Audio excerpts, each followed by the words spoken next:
The move assist is banned in competitive Gen 5 OU. So how did Skitty's signature move end up getting banned in black and white competitive singles? On its own, assist is a very mediocre move. It randomly calls a move that its teammate has. However, there are limitations to what it can call. For example, it cannot call most status moves.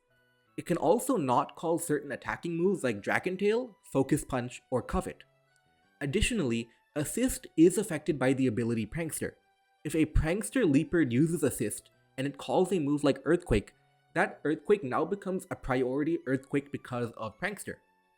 Now that's not extremely dangerous, but it is pretty cool. But what is dangerous is if the Leaper can call a move like Roar. Roar with priority can roar your opponent out before they can do anything. So if you can get a Stealth Rock up, you can keep on using Roar until all your opponent's Pokemon faint because they aren't fast enough to stop a Prankster Roar. There is, however, one very large problem for the strategy.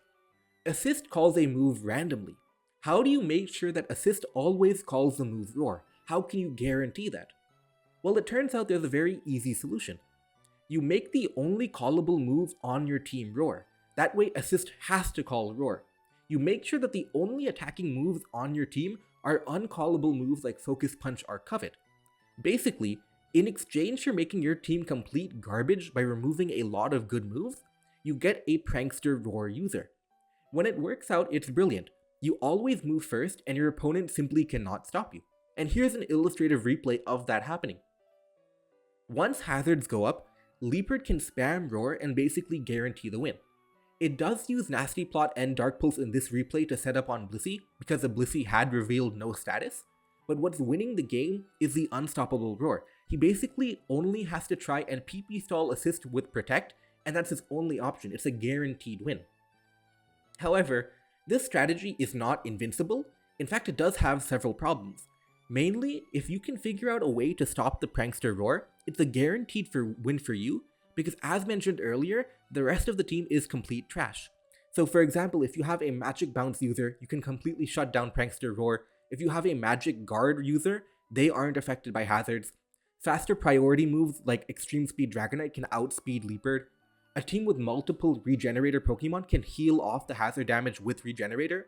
And on top of all of that, Assist has a limited amount of PP. You can actually PP stall Assist in the right circumstances. Assist got banned not because it's an unstoppable strategy, but because it's an uncompetitive strategy. If you happen to have a counter the team, you win easily, no questions asked. But if you don't have a counter the team, you lose immediately, unstoppably. So when someone uses a Prankster Roar team, they're basically hoping for a good matchup, otherwise they lose immediately. The argument is that in a competitive game, we shouldn't have cheesy strategies that decide the game before it even starts. So what do you think about the Assist ban? Was it a good ban or not?